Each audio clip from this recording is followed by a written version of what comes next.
Hello, hello, hello. Class, today we're going to learn what chords are. We've played a lot of songs together, and in every song, except for one or two, we've focused on chords and strumming, yeah? Some of those songs we focused on melody, and all of those songs we focused on rhythm, somewhat, and today we're focusing on chords. No song, just chords. What, I ask, class, are chords? I've already asked Facebook what chords are. And I said, if you're a non-musician or you have informal training in music, what do you think a chord is? Because a lot of people talk about chords, but I don't think they know what they are. And that's okay to not know what something is. But it's not okay to talk about something and not know what it is. So let's learn what chords are. And here's some of the answers I've already gotten. Yeah? Chords. Three or more notes in the same scale played in unison? Question mark. No. No, none of that is right. Two or more notes played simultaneously that create harmony. That's considerably better already, but still not right. Person number 3 says, is it just two or more notes played simultaneously? You tell me. No, that's not right. I've just got another. Oh boy, oh boy. A combination of notes that ring a positive sound when played together.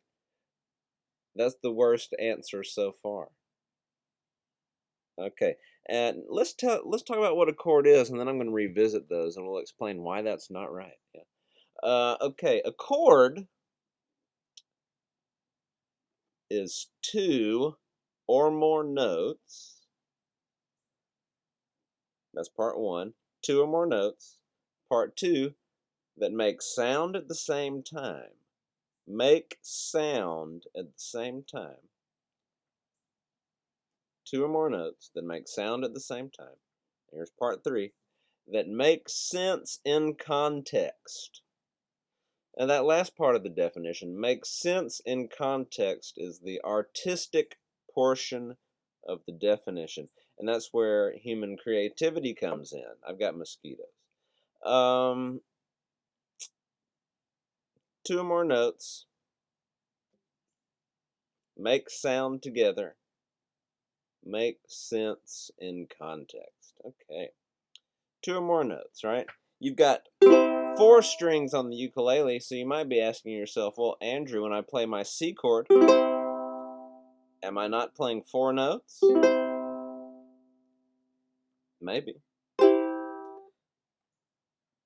But perhaps some of those notes occur twice, like the C note. Okay.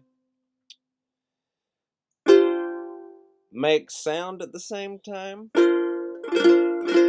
doesn't necessarily mean played at the same time, because I can play this chord, and then after I play it, you still hear the sound. But I can also play the notes separately, and you still hear them all together. So whether I strum it at the same time or play them separately, they're still making sound after the fact that I've played them, yeah? So that's why we say make sound at the same time, because you might go,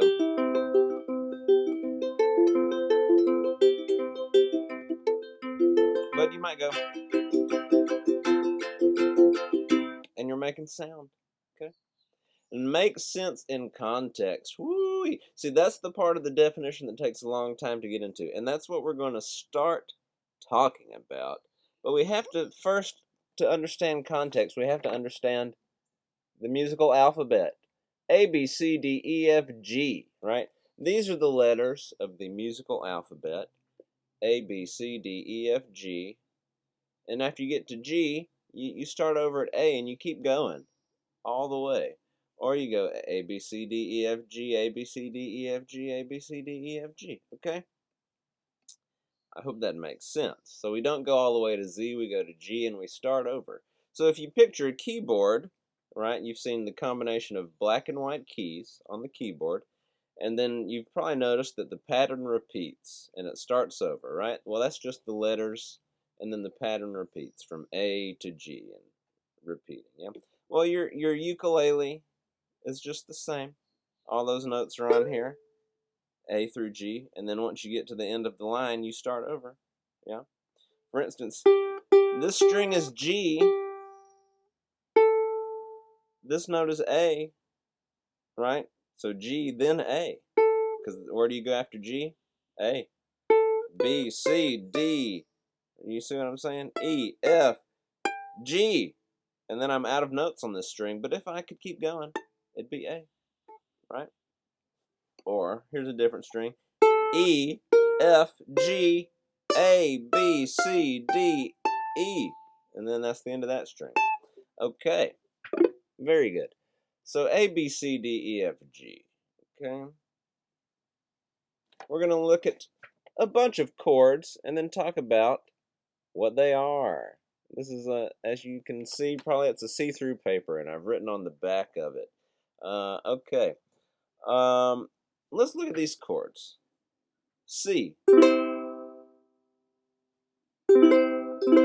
All the chords we're going to look at today are chords that have no sharps or flats, and you see the musical symbol for sharp and flat. Why? Just because it's going to take a long time to learn. We're learning the alphabet, and when you're learning music, you're learning a foreign language, not a universal language, a foreign language. And so, we must take it a few words at a time when we're learning. Yeah? And soon you're reciting whole paragraphs, but not immediately. C chord, as you might already know, open, open, open, 3, any finger you like today on the 3rd fret of the A string. We're not worried about what finger you're using because we don't have context yet, if you recall the definition of a chord. C. I'm playing the open G, the open C, the open E, and the 3rd fret A, which happens to be a C note. Now how do I know, or you may be asking, Andrew, how do you know that's a C note? Well, I just do, and we're not going to worry about that today. We're going to get to how you can tell what every note is, but for now we're in the sort of just trust me on this phase. Because you learn to speak the words before you learn to spell them in English or your native language. You know what I mean? You're speaking it before you spell it. So we're going to do that with music too. So we are going to spell our chords. G, C, E, C, right? So if you have a C, a G, and an E, or maybe you have an E and a C and a G, or a C, a E, and a G. If you have a combination of those 3, or even if you have just a C and an E, 2 or more, odds are you're playing a C chord. But here's how you can spell it all out. So I'm going to hold this up one more time. And then you're just going to have to think about the alphabet yourself. Yeah. So I've got C, E, and a G. Well, we start with C. The name of the chord is C, right? So we've got to have a C. So we're going to go C, 1, 2, 3. All right, C and E. 1, 2, 3, 4, 5. We want to count 3 and we want to count 5 from our letter. Our root letter, C, is the root, right? It's the basis of the chord, okay? Like a root of a tree or the root of your hair, right, is where it all begins. So C, we'll call it our root, yeah? And we count 1, including our starting letter, our root, 1, 2, 3, 4, 5. So C, E, G. Okay? That's how you spell a chord, C.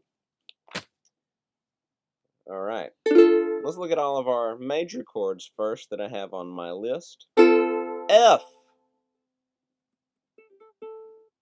2nd fret, G, open C, 1st fret E, open A.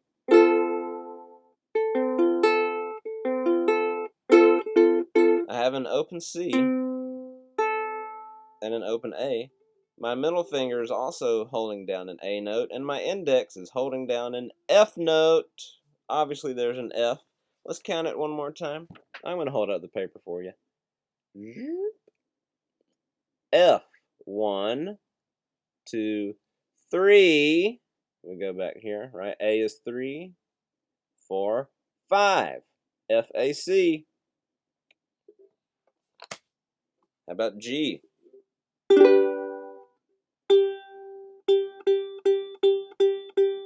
Open G. 2, 3, 2. My index finger is holding down 2nd fret C, which is a D note. That's 5 up, right? G, A, B, C, D. My ring finger is on a G. 3rd fret E. My middle finger is on a B. The 2nd fret A is B. G, A, B, right? So there you go. B is 3 letters above. D is 5 letters above. You just count the letter. G, A, B, C, D. Okay. A minor.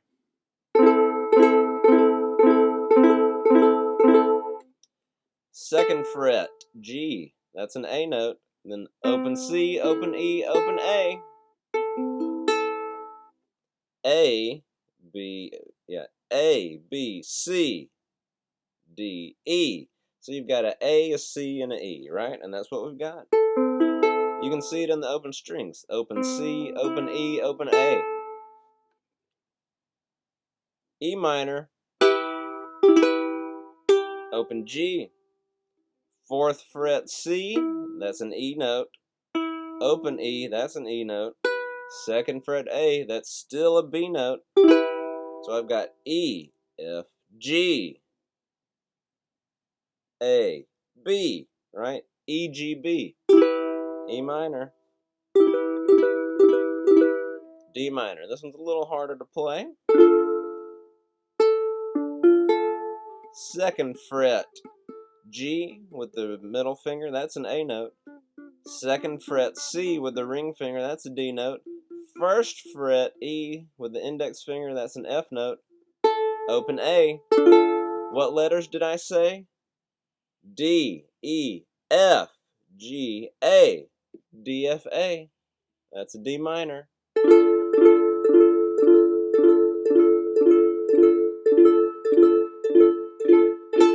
And we're going to do 1/7 chord just to spice things up. G7. Why is it called a G7? Because simply put, we're going to add the letter that is 7 above G.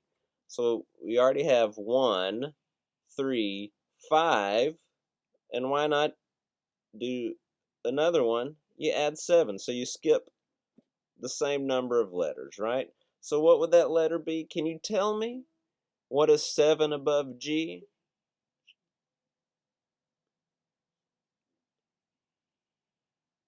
F, right? And let's check it here. Here's a G7.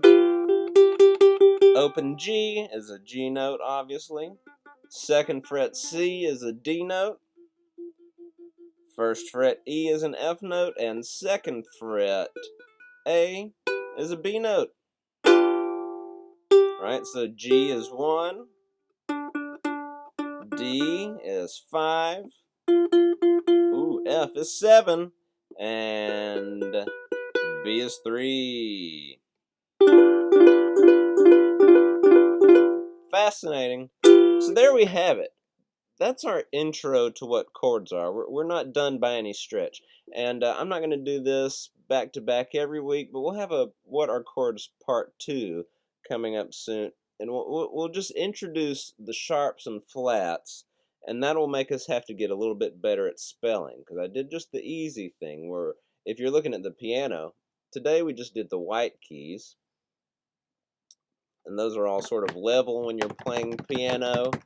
It's an easy place to start, and then the better you get, you start to add in the black keys, so you start to get a lot of variety in there.